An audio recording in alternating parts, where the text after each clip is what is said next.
अध्याय 6 दस्तावेजी साक्ष्य द्वारा मौखिक साक्ष्य के अपवर्जन के विषय में धारा 97 से 103।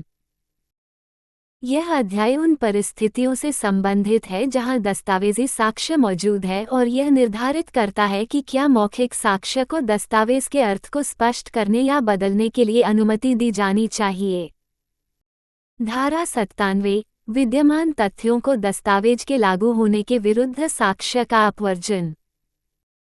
यदि दस्तावेज की भाषा स्पष्ट है और मौजूदा तथ्यों पर ठीक से लागू होती है, तो ये दिखाने के लिए कोई साक्ष्य नहीं दिया जा सकता कि दस्तावेज का उद्देश्य उन तथ्यों पर लागू होना नहीं था।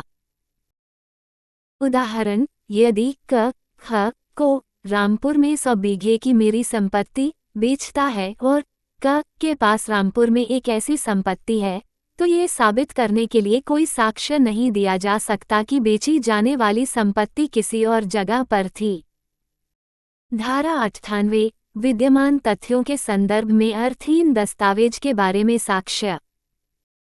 यदि दस्तावेज की भाषा स्पष्ट है लेकिन मौजूदा तथ्यों के संदर्भ में अर्थहीन है, तो ये दिखाने के लिए साक्ष्य दिया जा सकता है कि इसका एक विशेष अर्थ में उपयोग किया गया था।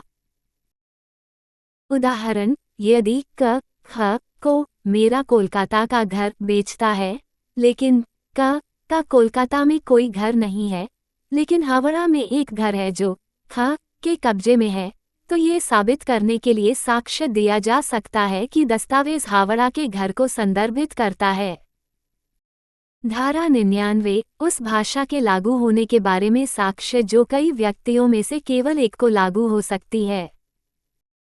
यदि दस्तावेज की भाषा कई व्यक्तियों या वस्तुओं में से किसी एक पर लागू हो सकती है, तो ये दिखाने के लिए साक्ष्य दिया जा सकता है कि इसका उद्देश्य किस व्यक्ति या वस्तु पर लागू होना था। उदाहरण, यदि क ख को मेरा सफ़ेद घोड़ा बेचने का अनुबंध करता है और क के पास 2 सफ़ेद घोड़े हैं, तो ये दिखाने के लिए साक्ष्य दिया जा सकता है कि किस घोड़े का उल्लेख किया जा रहा था। धारा 100 तथ्यों के 2 संवर्गों में से जिनमें से किसी एक को भी वह भाषा पूरी की पूरी ठीक लागू नहीं होती, उसमें से एक को भाषा के लागू होने के बारे में साक्ष्य। यदि दस्तावेज की भाषा आंशिक रूप से एक प्रकार के तथ्यों पर और आंशिक रूप से दूसरे प्रकार के तथ्यों पर लागू होती है, लेकिन पूरी तरह से किसी पर भी लागू नहीं होती है, तो ये दिखाने के लिए साक्ष्य दिया जा सकता है कि इसका उद्देश्य किस प्रकार के तथ्यों पर लागू होना था। उदाहरण, यदि क ख को भ में स्थित म के कब्जे वाली भूमि बेचने का अनुबंध करता है, लेकिन क के पास भ में भूमि है जो म के कब्जे में नहीं है और म के कब्जे वाली भूमि है जो भ में नहीं है, तो ये दिखाने के लिए साक्ष्य दिया जा सकता है कि किस भूमि को बेचने का इरादा था। धारा 101 न पढ़ी जा सकने वाली लिपि आदि के अर्थ के बारे में साक्ष्य। ऐसी भाषा का अर्थ दिखाने के लिए साक्ष्य दिया जा सकता है जिसे पढ़ा नहीं जा सकता या जो सामान्यतः समझ में नहीं आती है, जैसे विदेशी भाषा, पुरानी भाषा, तकनीकी शब्द, स्थानीय शब्द, संक्षिप्त रूप या विशेष अर्थ वाले शब्द।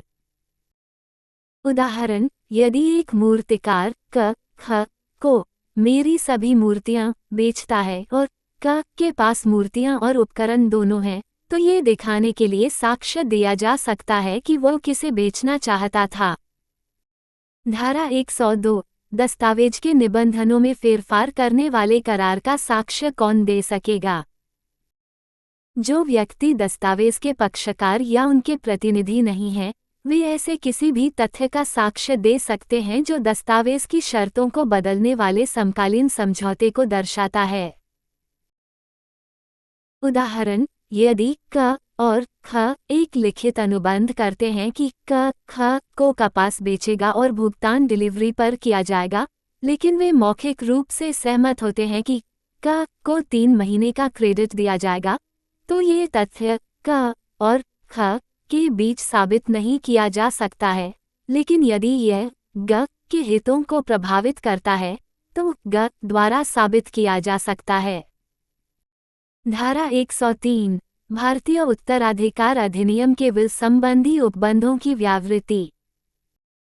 इस अध्याय का कोई भी भाग भारतीय उत्तराधिकार अधिनियम 1925 के वसीयत की व्याख्या से संबंधित प्रावधानों को प्रभावित नहीं करेगा।